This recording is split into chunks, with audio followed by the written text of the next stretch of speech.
દરેક સમાજ લગ્ન સમસ્યાથી પીડાઈ રહ્યો છે, ત્યારે બીજી બાજુ છૂટાછેડાના કિસ્સાઓ પણ વધી રહ્યા છે. આજના યુવાનો છે લગ્ન જીવનથી ભાગી રહ્યા હોવાના ઘણા કારણો છે, પણ સૌથી મોટું કારણ એ છે કે છૂટાછેડા વખતે માંગવામાં આવતી મસમોટી રકમ. આજના દીકરા દીકરીઓની વિચારધારા અને સ્વભાવ સાથે રહેણી કહેણી તથા અમુક વખત આડા સંબંધો છે તેને લઈને ઝઘડાઓ પારિવારિક થતા હોય છે.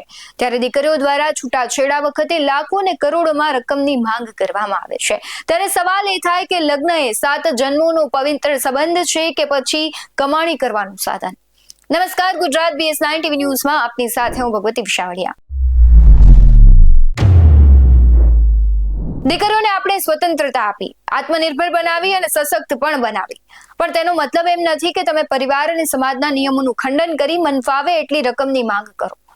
અને અમુક વખત તો એવા પણ કિસ્સાઓ બન્યા છે કે જેમાં પરિવાર સાથે મળીને અમુક સ્ત્રીઓ સામા પક્ષને લૂંટવાનો બિઝનેસ ચાલુ કરી દે છે. આજે સભ્ય સમાજના આવા લૂંટારાઓને અનેક દીકરીઓ છે તેનો કહેવાય છે કે ભોગ છે યુવાનો બનતા હોય છે. ઘણી દીકરીઓ છે છૂટાછેડા કરવા માટે કરોડ રૂપિયા માંગતી હોય છે, અને જ્યારે પરિવાર આર્થિક ભરપાઈ ન કરી શકે તેને કાયદાકીય રીતે હેરાન પરેશાન કરતી હોય છે. શું લગ્ન જીવન ખાલી 2-4 દિવસનો ખેલ છે કે ન મજા આવે તો છૂટાછેડા કરીએ અને બીજા સાથે ફરી પુનરાવર્તન કરવાનું? દરેક સમાજ આજે આ સમસ્યાથી પીડાઈ રહ્યો છે. ત્યારે રાજકોટમાં પણ પાટીદાર યુવાન સાથે આવી જ ઘટના બની હતી ને તે પણ તેનો શિકાર બન્યો છે. રાજકોટના સુનિલ ગવા નામના પાટીદાર યુવકે પોતાની પત્ની પર જે આક્ષેપો કર્યા છે તેણે સમાજની આંખો ખોલી નાખી છે. રાજકોટમાં એક પાટીદાર યુવક છે, તેમની વ્યથા જે તમે પણ સાંભળો તો તમને પણ એમ થાય કે સ્ત્રી છે છૂટાછેડા માટે આટલી હદે છે તે માંગણી કરી શકે, અને તમે પણ સાંભળીને ક્યાંક સ્તબ્ધ થઈ જાઓ. 14 વર્ષનું લગ્ન જીવન, નાના બાળકો છે અને પતિ છે તેમની પત્ની પર એવા આક્ષેપો કરે છે કે પત્નીના આડા સંબંધો છે. છતાં ન્યાય મળવાને બદલે યુવકને મળી રહી છે ધમકીઓ અને 1 કરોડ રૂપિયાની પઠાણી ઉઘરાવવાની પણ. રાજકોટના સુનિલ ગવા નામના યુવકે પોતાની પત્ની પર જે આક્ષેપો કર્યા છે તે કાયદો અને સમાજ બંને માટે લાલબત્તી સમાન કિસ્સો છે. રાજકોટના યુવક છે પોતાની પત્ની પર આક્ષેપ કરતા કહે છે કે 14 વર્ષ પહેલા સમાજના રીતિ રિવાજ મુજબ તે બંનેના લગ્ન થયા, બધું બરાબર ચાલતું હતું, પણ જ્યારે પત્નીનું અફેર પકડાયું ત્યારે ઘરની શાંતિ છીનવાઈ ગઈ. તેમને નાના બાળકો હોવાને કારણે સુનિલે પત્નીને સુધરવાનો મોકો આપ્યો, સમાધાન કર્યું, પણ અફેર ચાલી રહ્યું હતું એને ઘરકંકાસ છે તે સતત છે કેન્દ્ર બની રહ્યું હતું. યુવકનો આક્ષેપ એવો પણ છે કે પત્ની પિયર જતી રહી હોવા છતાં અવારનવાર ઘરે આવીને પથ્થરમારો કરે છે, ગાળો આપે છે ને વૃદ્ધ સાસુ સસરા તેમજ જેઠને માનસિક ત્રાસ આપે છે. આ કોઈ મૌખિક વાત નથી. સુનિલ પાસે પત્નીની આ કરતૂતનું લાઈવ CCTV ફૂટેજ પણ છે. ભક્તિનગર પોલીસ મથકે હવે આ મામલે ફરિયાદ નોંધાઈ છે, પરંતુ સૌથી ચોંકાવનારી વાત એ રહી કે પત્ની છૂટા પડવા માટે 1 કરોડ રૂપિયા રોકડા અને મિલકતમાં 3જા ભાગની માંગણી કરી રહી છે. યુવક પક્ષ 60 લાખનો શેડ આપવા તૈયાર છે, પણ સ્ત્રીની લાલચ વધતી જઈ રહી છે, તેમને આટલી રકમ પણ ઓછી પડી રહી છે. સવાલ એ થાય છે કે શું હવે છૂટાછેડા એ કમાણી કરવાનું સાધન બની ગયા છે? અને પહેલા પણ પરસોત્તમ રૂપાલાએ સુરત ખાતે કહ્યું હતું કે દીકરીઓના છૂટાછેડામાં ખૂબ મોટી રકમ માંગવામાં આવે છે અને ત્યારબાદ એ પૈસા બાપ ગણતો હોય છે. સૌથી પહેલા રૂપાલાની ટકોર સાંભળીએ અને ત્યારબાદ પીડિત યુવક શું આક્ષેપ કરે છે તેના પર નજર કરીએ. મારા મતે છૂટાછેડા એ મહત્વની વાત નથી, પણ છૂટાછેડા પછી એના બાપા પૈસા ગણવા બેહે છે, એ આપણે શરમજનક આપણા માટે. આપણે ક્યાં પહોંચી ગયા?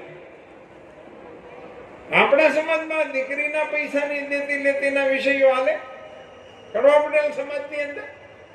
માની સામે તમે એમ બોલો કે અમે માના ઉપાસકો છીએ ને માં મંદિર વાળી જ છે એવું નહીં, માં ઘર વાળી એ છે. ઘરની અંદર જે બેઠી છે ને એને રાજી રાખવાની આવશ્યકતા છે. મારી પત્નીને અફેર હતું, એ અમે પકડી લીધું. તે પછી એનો ત્રાસ ઘરમાં અમારા વધતો ગયો અને ઘરમાં ચોરી કરતી.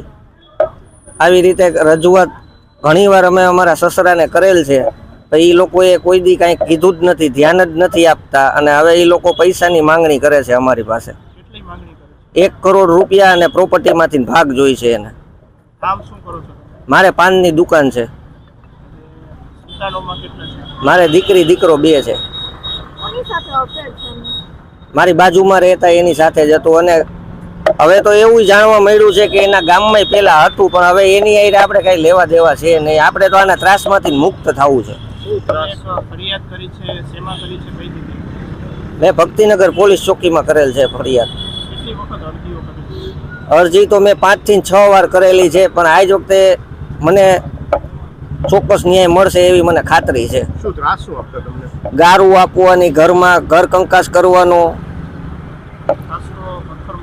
પથ્થરમારો કરેલો છે, અને જેમ આવે એમ શેરીમાં ગારું બોલીને વર્તન કરે છે. ઘરમાં મારા મમ્મી પપ્પાને હેરાન કરે છે, મારા ભાઈને હેરાન કરે છે. અગાઉ કોઈ સાથે અફેર હતું ક્યારે? હા, આની પહેલા એનું છૂટું થયું હતું, ત્યાંથી ને એ લોકોએ 15 લાખ રૂપિયા લીધેલ છે, અને હવે અમારી પાસેથી ને 1 કરોડ રૂપિયા જોઈ છે. એના બીજી વાર છે અને મારે બીજી વાર છે. 2006માં પેલા લગ્નમાં ઘર કામમાં થઈને થોડો પ્રોબ્લેમ પડ્યો, એટલે અમે છૂટું કરી નાખ્યું હતું 21 દિવસમાં જ. અને તે પછી આની સગાવાલા થ્રુ અહીંયા ગયા અમે, અને ઘર કંકાસ ને ત્રાસ અને આના અફેર હતા એ અમને મોડી ખબર પડી, અને એ ખબર એ મોડી પડી કે આ લોકોએ પેલા 15 લાખ રૂપિયા છૂટું કરવાના લીધા હતા. દીકરી અને દીકરો, દીકરીનું નામ દીકરાનું નામ. અત્યારે બે મારી પાસે છે. દીકરાને એ લોકોએ ભણાવ્યો નહીં, પોણા 2 વર્ષ ત્યાં લઈ ગયા છે, અને એનું ભણતરે બગાડ્યું છે. અત્યારે હાલમાં પોલીસ કેસ કર્યા પછી દીકરો મારી પાસે છે. ભાઈ, પાટીદાર સમાજમાંથી આવો છો, આપના કેવાય પાટીદાર સમાજમાં છૂટાછેડાનું લવ મેરેજનું કારણ દિવસે દિવસે વધી રહ્યું છે. સમાજને શું અપીલ કરશો? સમાજના મોભીઓને શું વાત કરશો? સાહેબ, મારું કહેવાનું એટલું જ છે, આજે જેનો વાક હોય એને 1 રૂપિયો દેવાનો ન હોય. મારી સમાજના આગેવાનોને આટલું જ કહેવાનું છે કે આજે આખા ગામમાં એની ઘરે જવા કોઈ રાજી નથી. અમારા સમાજના આગેવાનો થ્રુ મેં ઘણું ત્યાં કેવરાયું છે, પણ ત્યાં એ ઘરે કોઈ જવા રાજી જ નથી. હવે કોર્ટમાં કેસ કરવાનો છું.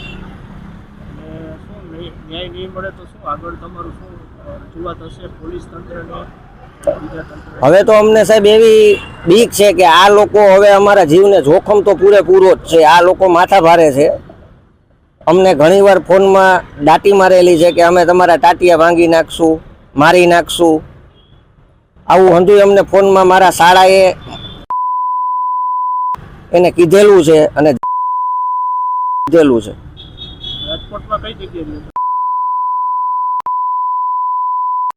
યુવકના આક્ષેપ પ્રમાણે આ માત્ર કોઈ એક સમાજ કે સ્ત્રીની વાત નથી. દરેક સમાજમાં આવા કિસ્સાઓ છાસવારે વધી રહ્યા છે. ત્યારે સવાલ એ છે કે સંપત્તિની લાલચમાં પુરુષો અને તેમના પરિવારને આર્થિક રીતે પાયમાલ કરવાનું આ ષડયંત્ર ક્યાં જઈને અટકશે? જ્યારે સ્ત્રી પોતે સંબંધમાં પ્રામાણિક ન હોય ત્યારે તે મિલકત પર કયા હકથી દાવો કરી શકે છે? શું સ્ત્રી હોવાના નાતે મળતી સુરક્ષાનો ઉપયોગ નિર્દોષ પુરુષોને ફસાવવા માટે થઈ રહ્યું છે? સુનિલ ગવાની આ કહાની આજે અનેક એવા પુરુષોનો અવાજ છે જેઓ સામાજિક લોકલાજે મૂળ સેવી રહ્યા છે. પત્નીના ત્રાસ અને મિલકતની માંગણી વચ્ચે પીસાતા યુવકને શું ન્યાય મળશે? શું ભક્તિનગર પોલીસ આ મામલે નિષ્પક્ષ તપાસ કરશે? આ કિસ્સો સમાજ માટે ચેતવણીનું છે કે લગ્ન જીવનમાં હવે વિશ્વાસ નહીં રહે, પણ વિવાદ અને વળતર છે એ મહત્વના બની ગયા છે. અને ખાસ કરીને સામાજિક આગેવાનો છે તે પણ સતત પ્રયત્નશીલ છે, પરંતુ ક્યાંક જે સ્ત્રીઓમાં અને સમાજમાં અને પરિવારમાં સમજણ આવશે ત્યારે જ આ કિસ્સાઓમાંથી આજના યુવાધનને બચાવી શકશે. કારણ કે આજના યુવાનો છે લગ્નથી ડરી રહ્યા છે. એનું મુખ્ય કારણ એ જ છે કે લગ્ન માટે તેમની પાસે ખર્ચા કરવા માટે માંડ લોન લઈને તેમણે લગ્ન કર્યા હોય, ત્યારબાદ છૂટાછેડા, એમાં પણ આટલી મોટી રકમ માંગવામાં આવે, એટલે ઘણી વખત આપઘાત પણ યુવાનો કરતા હોય છે. સૌથી મહત્વનું એ છે કે એ જગ્યાએ તમે તમારી જાતને મૂકો ત્યારે તમને થાય કે આપણા જ ઘરમાં એ ઘટના બને તો ત્યારે આપણે શું કરવું જોઈએ?